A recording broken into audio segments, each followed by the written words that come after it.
Confederacy of dunks. Toronto Raptors. Scotty B. WeTheNorth, baby. Hey everyone, welcome back. It's the Confederacy of Dunks.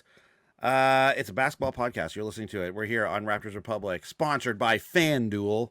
Get into a duel with fans. I'm your host, Andy Hall.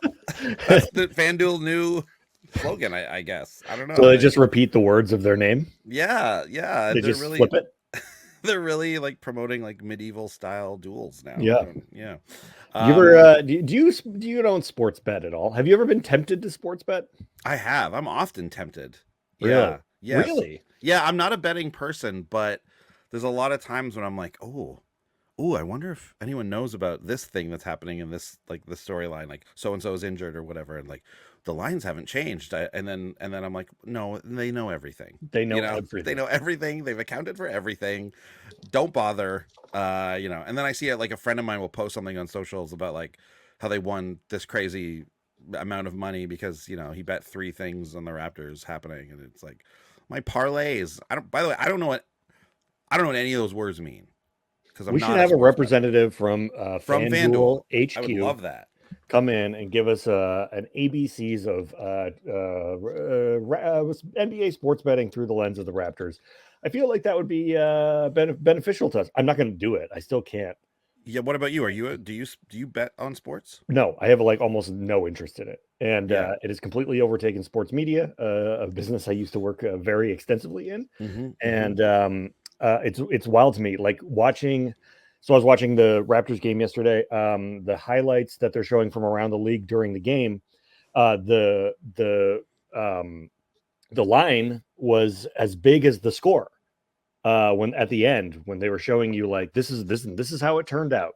So I had to you have to search in the graphic for what the score even was, because the plus 700 and the minus 250 is as big and is like even bigger than the score. And so it's very confusing. But I'm not. I just can't get into it. I don't care. But we do care about FanDuel. I think you should care. I think anyone listening to this should care. But I will continue to probably not. To probably the detriment of my own media career. Certainly. I'm certainly the wind is blowing a certain way, and I'm certainly saying I think we should go a different way, everyone. Not great, not huge.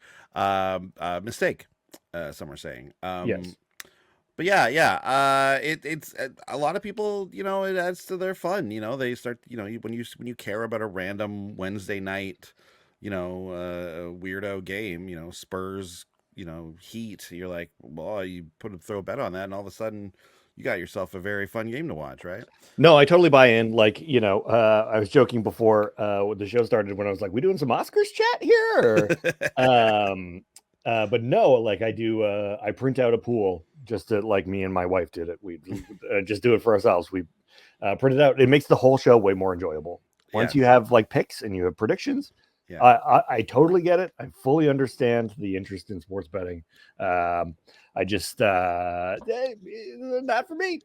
You messaged me after you messaged a bunch of all of our friends on the Oscars after the Oscars, and you were like, I got like 14 right in my Oscar pool. Anybody else do it? And everyone was like 16. Nobody did it. Yeah, I got 16. Yeah, no one did Oscar pools this year. I was like, yeah, man, I don't know. I've seen like 2 of these movies. I can't. It doesn't matter. Like I didn't see the animated short, but I picked it correctly.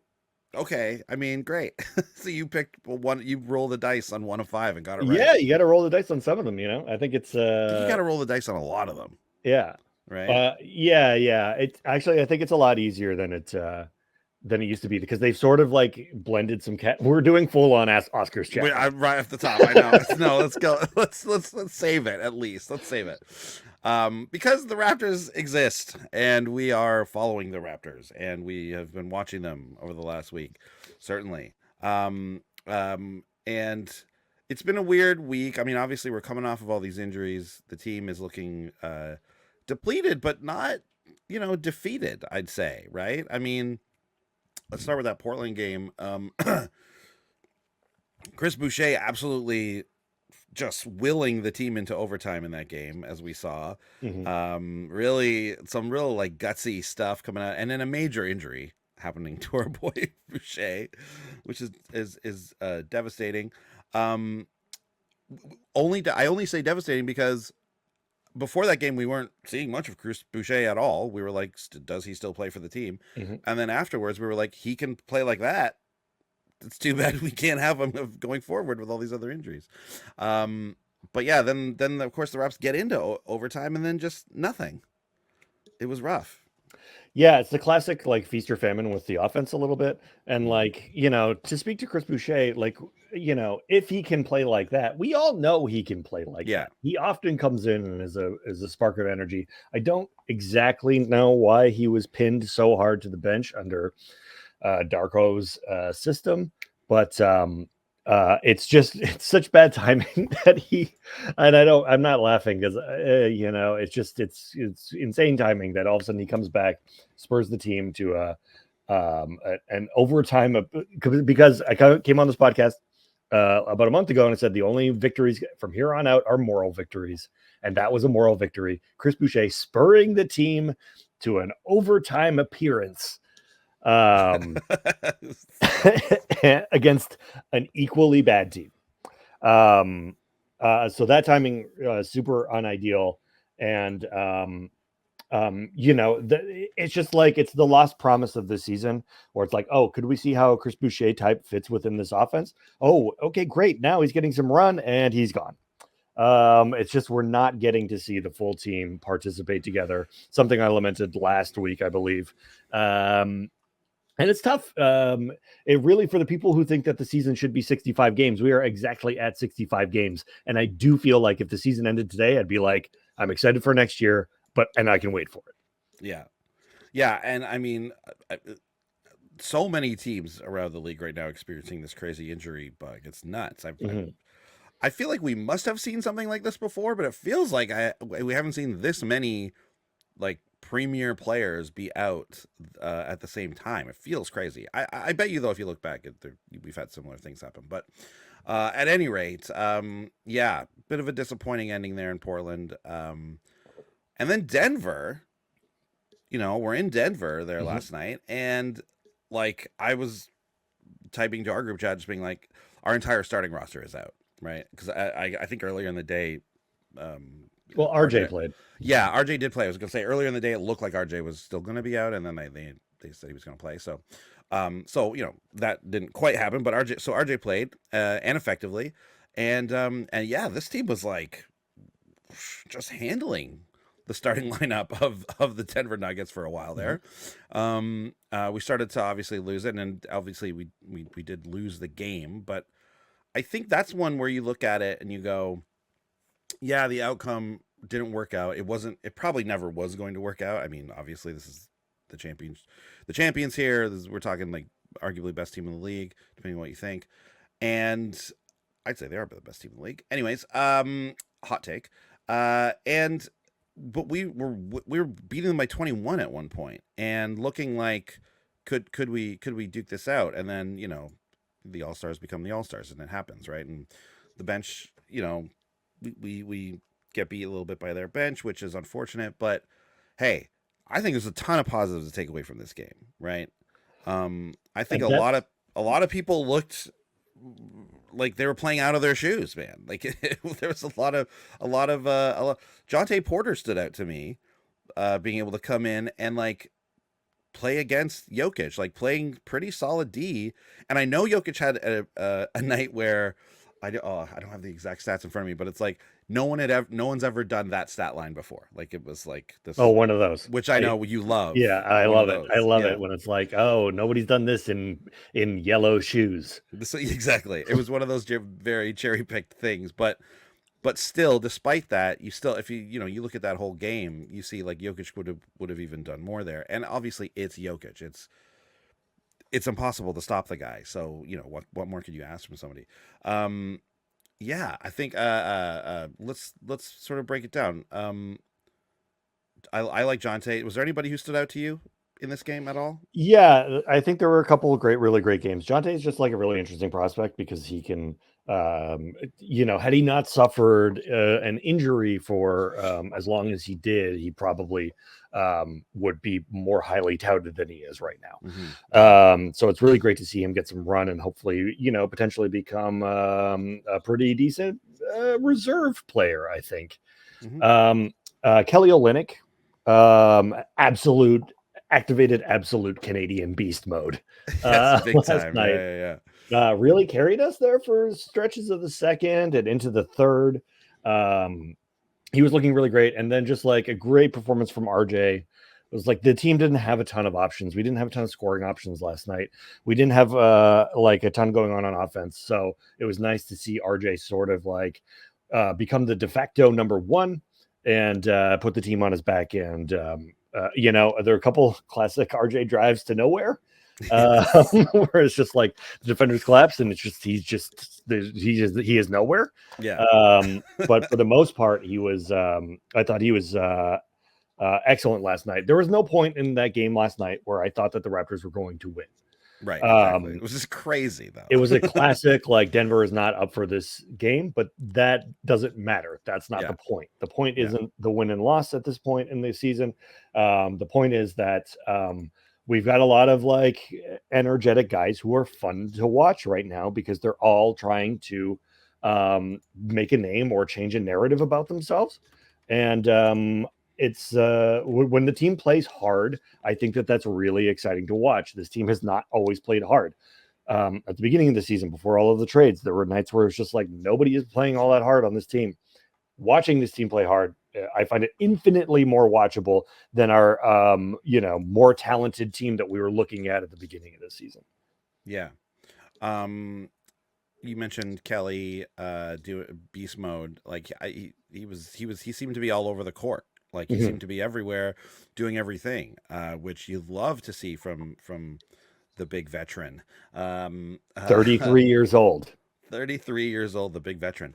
I thought Grady looked pretty cool at some points. Obviously we're seeing just him come along nicely, and these are the types of games we talked about last week where we're talking about that individual, development and everything. And RJ, like to me, he was just fearless. He just looked fearless in this game. And when you are when you're driving and you've got Nikola Jokic in front of you, to keep going is fearless, right? Like you're just going to get rejected. And he executed on a lot of those plays. And then of course, sometimes you're fearless and you end up in a hole, and you're just in trouble. So like that's going to happen. I don't think that's that bad, truly, like, especially when, the team around you is also depleted and, you feel like there's a lot more pressure on you to do the scoring. So yeah, I loved watching Jokic last night because like I don't watch a ton of Nuggets games. They don't work their way into my schedule that often. I tried, but I don't have League Pass, so I couldn't. Yeah, and they're on late at night. I mean, that's a nighttime game. And we got kids, man. We got kids that get up early in the morning. Can't be doing this. But no, Jokic is so unathletic and so good. Like, It really reminded me of, Andy and I have this mutual friend, Glenn McCauley. He told us this story once, and this story reminded me of Nikola Jokic. He had two cousins, and they were playing a video game called Dance Dance Revolution. Oh. So for Dance Dance Revolution, you're supposed to put this big mat down on the ground and then step on the arrows in time with the music on the screen. Yeah. But they wouldn't do that. They would sit in recliners, and then they had broom poles, and they would just tap. No. You're close. You're the point of your story still stands, but I got to correct this one thing. The broom poles they didn't sit and use the poles to do it. They used the poles as balancing mechanisms. I was there once when they did it. I was at their cousin's house when they did it. So they would, it's the same thing though. Like they weren't like jumping and doing all the crazy dance moves, and they were using the poles so they could balance, so they could just step on everything instead of like doing the dancing. Oh. Well, Jesus Christ, Andy, you're supposed to be like a fucking improviser. Like you can just yes and it, and we could have It's moved on. not true. Nobody I don't knows know. about the I'm story. also a journalist here on this podcast. Oh my I must God. respect the integrity of the show. There's literally nothing to talk about. I'm literally setting up something that's just a point to make. I think that the might point be stands, though. You're talking about someone being unathletic but really good at it. Well, those guys were really good at it, but they weren't doing it the way you're supposed to. They were doing it the laziest possible way. Still, Isn't it funnier my way? I don't know. I don't think it sounds real, though. Either way, I don't. I told that I can't- story that way, and it gets big laughs. Well, it's not real, so you might as well just have said anything. Okay, why don't you talk for a bit? It's gonna be hard. Yeah, I remember when I first saw him play Jokic, right? I'd like obviously heard about him a lot already, and like played as him in video games before. And then when I finally got to actually see him play in like on TV, like watching an actual game, I was like, yeah, I was shocked. I was like, this big lug is the best player in the NBA. Like, this is wild. What is this? And but yeah, just watching him move, it's like maybe I can use a better analogy, one that actually exists instead of making one up here. He's like a whale moving through the water, right? There's no grace to him. He's a big lug, and the movements are all weird, but he gets there, and everything is somehow still smooth. You know, every single movement is still somehow weird and smooth, but also looks janky and awkward. And I respect a guy who's like that. You know, you don't come across that very often. And obviously, we don't come across Nikola Jokic's very often. How's that? Sure. Oh, what's happening? Anyways, so yeah, the Raptors. You know, I think there's some good stuff to take out of this. You know, we're looking at a pretty tough rest of the season here, but hey, you know what? If games like that happen, I mean, it was an entertaining game at least. You know, it was fun to watch the reserves and the bench just go off, right? So that was cool. Did you see that there are a lot of typos on Kobe's statue? I did see this. The typos are wrong right underneath the same word where it's spelled right, and it's like, what is going on? So like, one of the words is like one of the stats or something. I can't remember exactly which one it is, but it's spelled right in the line above, and then it's spelled wrong in the line below. So yeah there's the Calderon error. There are these other two. Yeah, Calderson. There are four total. Yeah, four spelling mistakes in a very important statue honoring Kobe Bryant, and it's like you have to get that right. You have to get that right. If you're the company that made that, because it's just on the base, right? The statue itself is as metal, so the base is this marble, and it's got it etched into it. And if you're that etching company or whatever, you're toast. Right? Yeah. It's over. You blew the biggest contract you've ever had, and everyone it's so big it's in the media, and now there's no way they go to the same people. Like the Lakers organization is hiring a new person to do this. No, they shouldn't have had a child make the statue. They had a teenager. They hired a group of teenagers to come in and do this, and they didn't have spell check on the old marble. So they got it wrong. Now, here's the other option, okay? Is it the fault of this company that printed it out, right? Did the Lakers just go, hey, on the base of the thing, here's a little, like, here, like put the box score and then, like, whatever blurb is on this website? Or did they give them it? Were they like, here, put this on it? And then they were like, okay, we'll just put whatever you say. And then the stuff the Lakers gave them, you know, it's like that thing on the internet when that video of the mom who like got the family portrait printed out on like this huge thing, but it was just the thumbnail, so it's so small and it says all the other stuff around it. Like she saved the wrong picture, you know. Oh. And she's like, and the daughter's laughing so hard, and she's like, this is your fault. This is what you sent them. And the mom's like, I did not send them this. And it's like, for sure you did. Is that what we're dealing with, right? Because I think it's, I wouldn't put it. I don't think it's impossible that this is actually the Lakers' fault. That being said, I there don't. needs to be a quality check. We got to have a There, quality check, right? listen, can we just have a quality check in general? Can we just? Yeah. I understand that it's granite and you don't get the little red line underneath it, but like you got to look at it before it goes out. And I don't know if I don't think Genie Bus is sitting there mistyping the stuff, but I don't know whose fault it is. But like this is it's very silly. Okay. Well, all right. Calderson is being underlined by my Microsoft Word right now, but so is Calderon. So what are you gonna do? What are you gonna do? It's tough. We can't spell check it anyway, right? Either way. Okay. What else is happening in the NBA?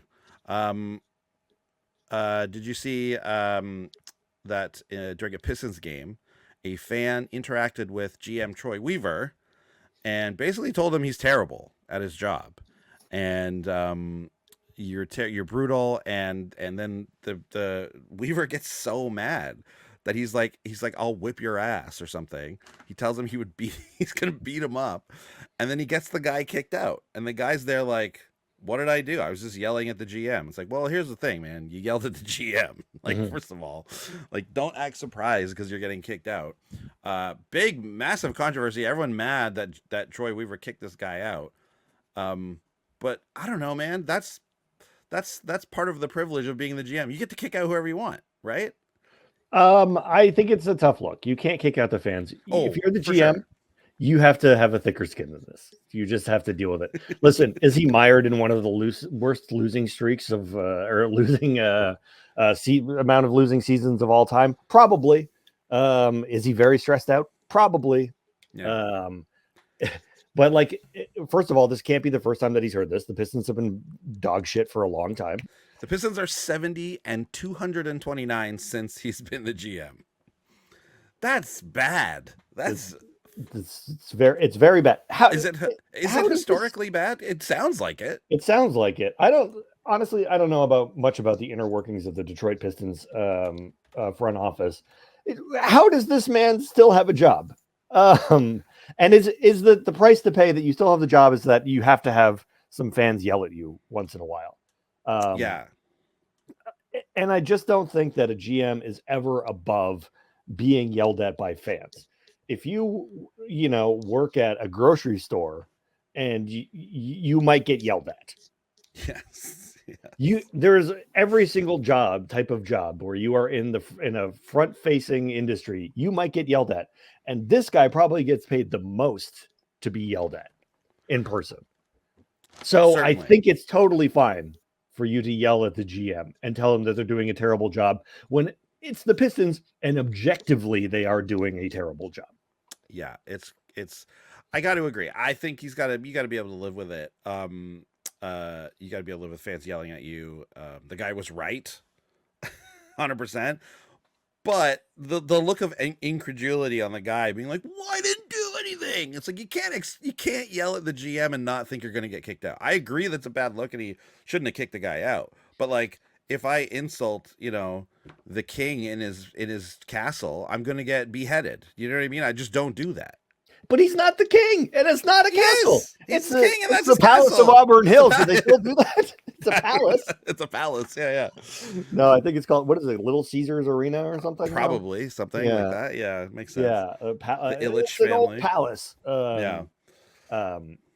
I don't know. I think it's fine. I think that we should allow it. I think that there should be. Oh. I think that let's take this. Let's take this royal analogy even further. I think there should be a court. And I think that the king should have to hold court. So the GM sits down and has to hold court with all of the fans at the end of every season. And they can just sit there and just tell him what he fucked up. Tell him how bad it is. Or conversely, tell him how great. I think that there should be some sort of public accountability. I think it's just healthy. It's just healthy to get all this stuff out. It's healthy for the GM. It's healthy for the fans. Everyone can release this vitriol and this tension, and then they can say, "Hey, it's 60% off in the gift shop right now," and everyone goes, "Let's go!" Oh boo, yeah. Or just like release the t-shirts and That's they right. just start falling on people and everyone's Yeah. like, we don't care, yeah. People go nuts for the t-shirts, baby. They do. Okay, yeah. Well, I mean, is there what would it take for you, Brendan Halloran, to yell at the GM of your preferred sport? So let's say, I mean, let's Masai. Let's say Masai is there, and the Raptors are in a rough spot, and and you've been very unhappy with them. Let's say, what does it take for you to actually yell something at him? First of all, I would never yell at Masai. I No. just would never do it. Yes. So Okay. let's pick. But I don't. one even of our wanna older say- ones, I don't want to say Rob Babcock because he's passed away, and I will not speak ill of the dead. Yeah, I don't know. Glenn Grunwald is okay, there. Glenn Grunwald. Yeah, and it's just not going well. What's it going to take? It's going to take 6 to 8 beers, a dismal performance, and then it's also going to take. I have an eye line on an exit. I can get out of there if I need to because I don't like confrontation. I'm not interested in starting any sort of fights. But if I could just be like, "Yo, fuck you," and run away, That's what you're gonna yell too. yeah. Well, I You're don't just gonna know. yell, "Yo, fuck you." Yo, fuck you. He's gonna like barely hear it and be like, "That person's probably not yelling at me," Yeah. and just go back to his business. No, because if it was Babcock, it'd be like, "How do you like this deal? How do you like this deal for Vince Carter? It's Stu Williams and Alonzo Mourning." And it's just like, well, he's not going to play. It's like, well, you just went and started for the Heat last night. See, this is great. This is what. So you And did. I would yell like this, like a Jack Armstrong, like, "Oh, Yeah. what are you doing? You think I was out of here? You're the garbage." That's what I think it would take is is like some incredible level of ineptitude from the GM, because you are not a very I'm going to yell at this player or I'm going to yell at this GM type of person or yell at a coach or something. So to get you up there, it's got to be a combination of the beers, the exit, and then like some incredibly bad moves, like really, really bad. Like they got to be over the top, right? Yeah, because it's so easy to like fall into less of an anger thing and more of just a general despair of just like, where you just be like, "Oh, this sucks." Like you want to lay back and go like, "This sucks," as opposed to an anger thing, which is like much more upfront and present, where you're just like, "I'm going to go scream at that person." What would it take for you? How do you? Not much. Not much. A couple people around me who I think I can maybe, if I can get them laughing. So you're doing it as a bit. You're playing to the crowd. I'm mostly doing it as a bit. When I was a kid, I was way more into yelling though at like sports stuff, but now I'm not so much. One time I yelled at Bo Jackson. He was on first base. I was in the 100s, and it was just me and my friend. So like no parents. We got these sweet tickets, and I yelled at Bo Jackson. I said, "Bo knows diarrhea," and he turned around and looked at me, and I have never sat down so quickly in my life. Just the stare of a Bo Jackson just being like, "What the fuck," really sat me down quite quickly. And I don't have any reason to believe that would be any different. I would yell at whoever it was, and then if they ever turned to look at me, I'd sit down and pretend it wasn't me.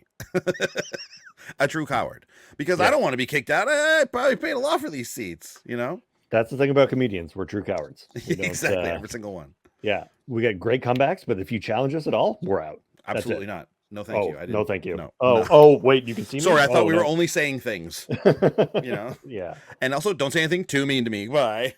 That's it. Yeah. Okay. Okay. What do we think about this? Also looking around the league here,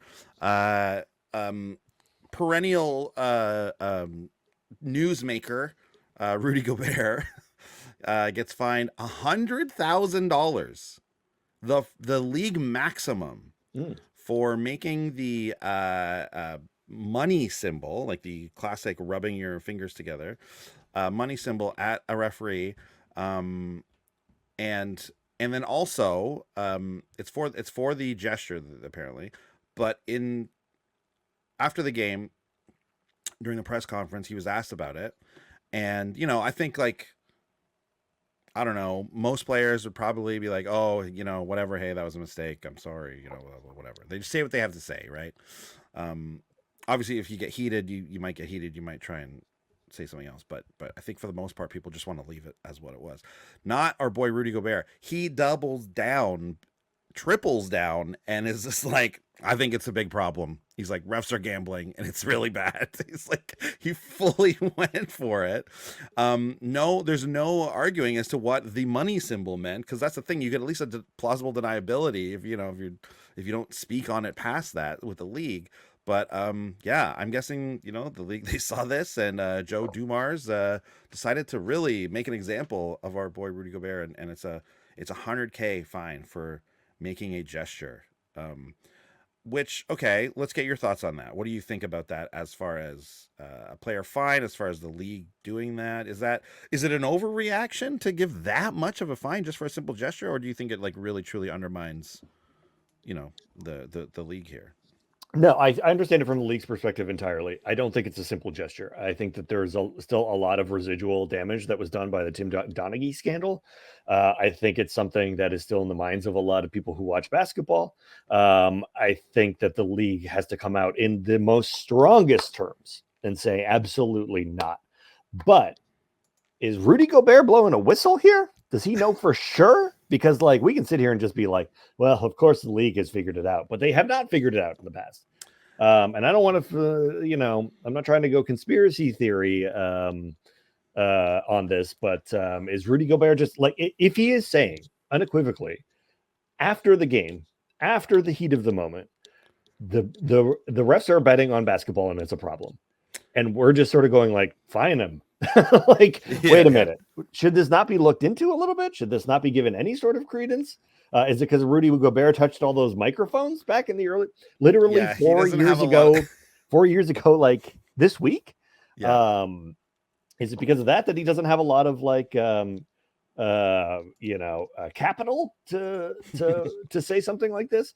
But like, I would think if a top player on a top 3 team in the NBA says the refs are betting on these games and it's a problem, that's actually the story, more so than the fine.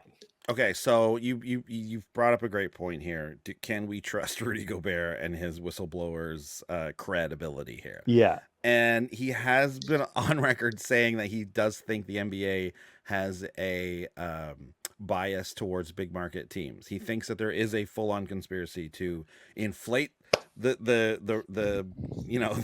records of the larger markets and hinder the smaller markets. Rudy Gobert, welcome to the Toronto Raptors, pal. I could not agree more with you.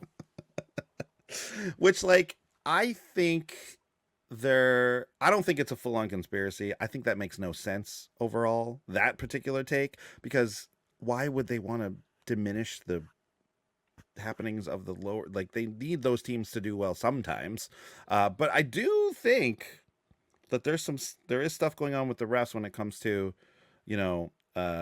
gambling and stuff. I think allegedly, I don't want to get sued. I don't know for sure, but it feels like that could be a real thing. The piece I read, there's a piece of The Athletic about it where it was like, there are rumblings around the league, credible or not, who knows, but there are rumors that this is a thing, that this is something that's happening, that there are certain referees who players think are gambling, and then that's affecting their calls. I don't know. I feel like I'm always in on the, the refs are screwing us, it's unfair. And then when you take some time to examine it, it doesn't always, I don't know. Maybe that's because they're being too protected. I don't know. What a tough spot to be in. I don't know. I mean, we talked about it off the top. Sports gambling is so pervasive across the league. So the league really has no one to blame but themselves in this matter, because they went and they took all the money, right? They took all of this money from all of these companies. They embedded it into, their business now. They are in the business of sports betting. So it's very difficult for them to now go like, yep. And our game is like, it's just, you can't maintain the line of just like, yes, we are very much on the level. And also we are very much involved with sports betting. It's really hard to make those two different distinctions. And I think that it's going to become more of a problem going forward than less of one. I don't think we're going to figure it out. I think the waters are going to get way more muddied, and we're going to have to start, questioning, not have to. We'll get to a point where we are going to question the legitimacy of some of this stuff because of the amount of sports gambling that is now involved in every aspect of the league and multiple leagues. Like every league is doing this. Yeah, exactly. And it's not just the NBA, of course. It's everywhere.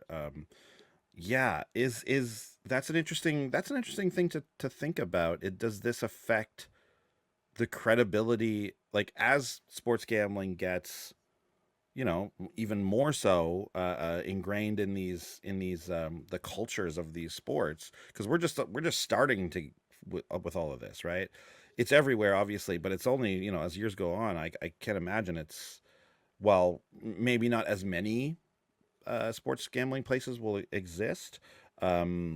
It's still, I think the like being ingrained in the culture is probably just going to get worse. So does that affect the credibility of the whole sport? Like, is that going to be a thing? I never really thought of it that way. But it is something to think about. I wonder, I wonder if how that works for the average person. Yeah, because before it was sports betting, the way that it would get really crooked is that, for the most part, the players who were getting paid off, it was all happening in the lower leagues of soccer, where the players are not making that much. So you giving them X amount of dollars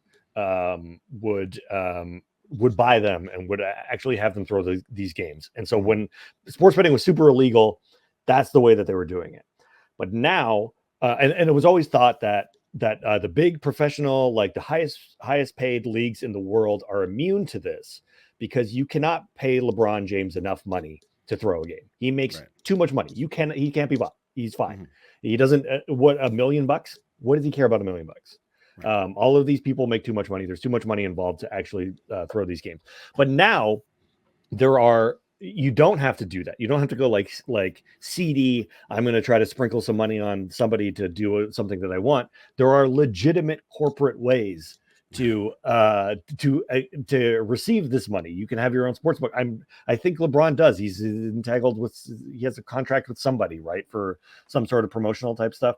Like, there are now legitimate ways to engage with the sports betting, and it might start affecting the product because you can move lines by saying stuff. You can, I'm not saying that any players are sitting there trimming points off of the games and stuff, but it all becomes muddy, and that you start thinking about every single aspect of this and how it intertwines and how the business works. And I think that the money becomes too much. Like, it's just great to make money. It's great to make money. Yeah, interesting. Of course, not FanDuel though. FanDuel, wonderful organization, full of wonderful. We are talking, no problem, with legalized, proper sports betting through the authentic channels, making sure you're doing it above board. That's right, which is what we all want. We love the sports betting. We just want it to be above board. Yeah. Okay. Cool. Well, you brought this up, Brendo. Just looking at the playoff picture here in the NBA. You brought up a very fun thing. Is that if the playoffs happen today, the play-in for the Western Conference is pretty wild yes. As to what that the play-in tournament looks like. It's the Kings, the Mavericks, the Lakers, and the Warriors. We're looking at a pretty star-studded play-in here, with some of the best players in the game, which is wild. Absolutely. And Sacramento could move up and the Suns could move down, and if so, then the Suns are all of a sudden in the playoffs. Yes, or in the play-ins. Insane. And I think that originally conceived, the play-ins were going to be like, hey, let's make the bottom half let's make the 7-8 teams that you don't really consider very much, that typically get like ousted in 4 or 5 games in the first round. Let's build around that. Let's inject some more competition into it. Let's inject some more excitement into it. And I think what's really wild to see happen is that it almost feels like new Hollywood, old Hollywood style in this, because if you look at the Western Conference standings, these are it's Denver, Oklahoma, Minnesota. These are the newer teams. Yeah. That's your June 2.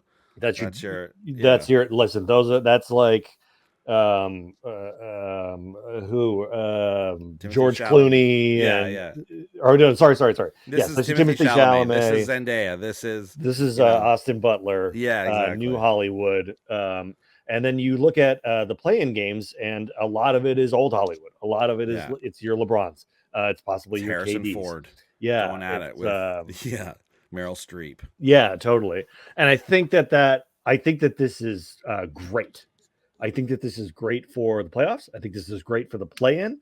I like that there are like new stars and old stars, and we're going to see the old stars battle it out first to see who's going to take on the new stars. I think it's in the West specifically, not so much in the East. In the East, I'm not as interested in it. I think it plays out a little bit more as it has traditionally played out recently.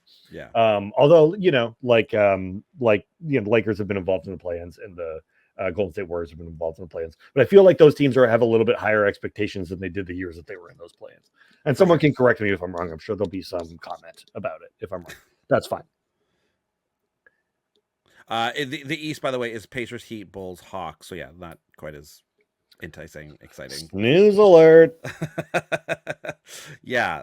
But yeah, that is. I mean, do you like the play-in? Are you a big fan? I am a fan. This is a double elimination, but for some people it is single essentially. So like, yes, I am a fan of the play-in. I am a fan of any sort of game that matters. Right. Even if we have to, artificially create the stakes like the play-in tournament, or actually have real stakes of making the playoffs. And I think it's done exactly what it's meant to do, which is keep teams in the hunt longer. And and all you need is one team to go on a run from that. So like the Miami Heat go from a play-in team to being in the finals, and everyone sees that can be done. So it makes these play-in games even more exciting. So I am absolutely a fan of the play-in games, except when it was like the Raptors a couple years ago or last year. Was it last year? Were we in the play-in game last year? We missed it by one. We missed it, right? But the year before that, we were. Yeah. And not so much when we're in it. I didn't love it then. I mean, I guess the common argument against it is that it diminishes the regular season to some degree. But I disagree with that entirely. I think it doesn't diminish the regular season whatsoever. I think if you're in the 7th spot, that you shouldn't be guaranteed a playoff spot. I think that it makes the regular season you have to fight to get into the top 6 to not have to do this. I think that makes the whole season more valuable. It makes random games more important because you're trying to get to that 6th seed and not have to do the play-in. And then your seeding is like, if you're a 7 seed, you only got to win once. But if you're a 9-10, you got to win twice.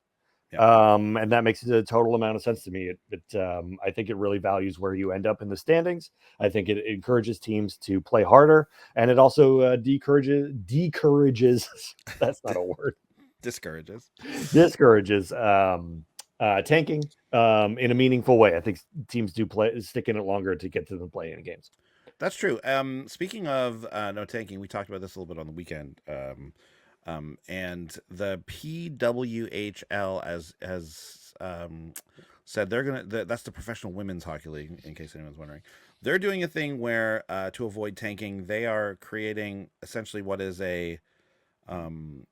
it's a like an in-season tournament style thing, but it's for it's to win the draft.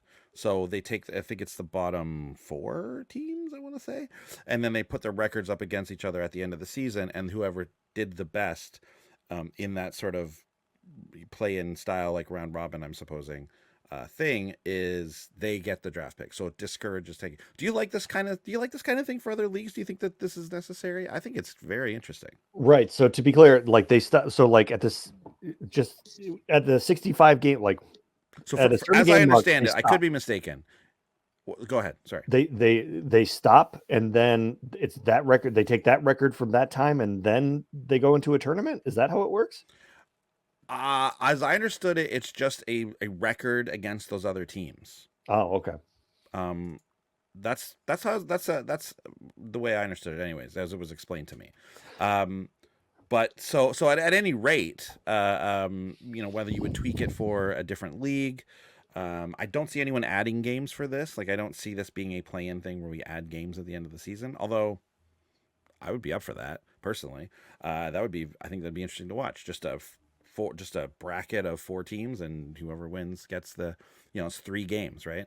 Um, like, and then the winner gets the number 1 overall draft pick, which, I mean, I think that's cool. There is a part of me though that's like, if you're that like second or third, or even if you're that worst place team, you're absolutely the worst team in the league. And now I gotta start winning to get my draft pick. Like, I'm in bad shape here, Like, isn't the whole thing of the draft to reward this bad team? Like, is there a danger that something like that could be counterintuitive, really? Yeah, I think that the draft is variable enough that yeah, you want to get the number 1 pick because typically there is a consensus number 1. Mm-hmm. But like I still think that you can improve your, like, if you were going to do this with just the bottom 4 teams, say, so the 4 last place teams have some sort of play-in tournament or something against each other, or we stop it at 65 games and then it's your record from 65 to 82. How many, then the highest scoring, like the team with the most amount of wins gets the number 1 pick after that point, whatever sort of like metric you want to put on it. I think that the draft has enough variability that, you're not going to necessarily nail a number 2 pick. Like, we picked Scotty at 5, and I bet there are some teams ahead to them that would prefer to have him than who they picked. And I think that, the notion that the worst team needs to get the best pick is an outdated notion. I think that, if you draft in a savvy manner, then we don't need to do it that way, because like sometimes the 7th pick becomes the best pick in the draft.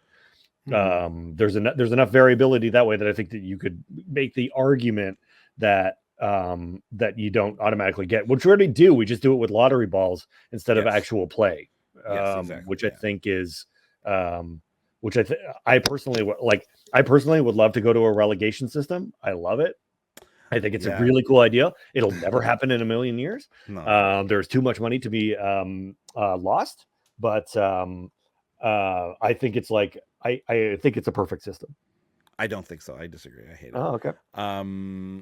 Freddie and I have talked about it before on the show, but yeah, the whole relegation thing is like, I just think it buries teams and just makes it like impossible for them to ever really recover from it. I think when you get down, I mean, you've seen it tons in the Premier League. Like, teams drop down one thing, they're out for the next 50 years or something, and it's just like they can't, not necessarily, like they can come back. I mean, the soccer comparison is not really great because the teams do come back because some billionaire buys them. But that's the thing. An incredible amount of money to have Ryan Reynolds buy your team and make a TV show about it, and just buy every good player around. Again, it'll never happen, so we don't even need to worry about it. But No, I like the thought experiment of like the G League Ignite are just in the NBA next year. Yes, and the Detroit Pistons. Hey, we'll see you. We'll see you when you win the G League, which they probably will because they have NBA players. They'll probably be back up.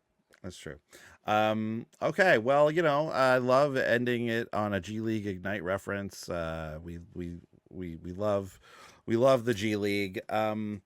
But that'll do it. That's it for us. Another week here with the Raptors. Is anything happening? Anything going on we want to tell people about? No, I don't think so. Not much happening. We're gonna be. Did you? Okay, I don't know. I can't speak for you, but I'm gonna be at Comic-Con, Toronto Comic-Con.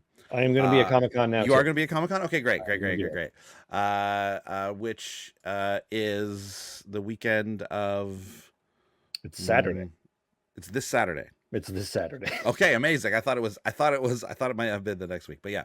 So this Saturday being the 16th of March at Comic-Con, you're going to be able to see myself, Brendo here. There's going to be a big Star Wars comedy show. There's Dark Side, Light Side. If anybody is coming to Comic-Con or feels like watching that sort of thing, if you're a Star Wars nerd like us, as well, as a basketball nerd like us, then come on through, man. Come see a show. It's at Comic-Con. Yeah, if you want us to do some Star Wars chat on the old podcast too, leave a comment at the end. Maybe we'll dedicate 5 minutes to some Star Wars chat at the end. We can expand. We can stretch it out. We can make it work. Totally. Absolutely. All right. Well, then we'll see everybody next week. Otherwise, and hey, Let's go. Hey, let's get it. Get it. Let's go. Go.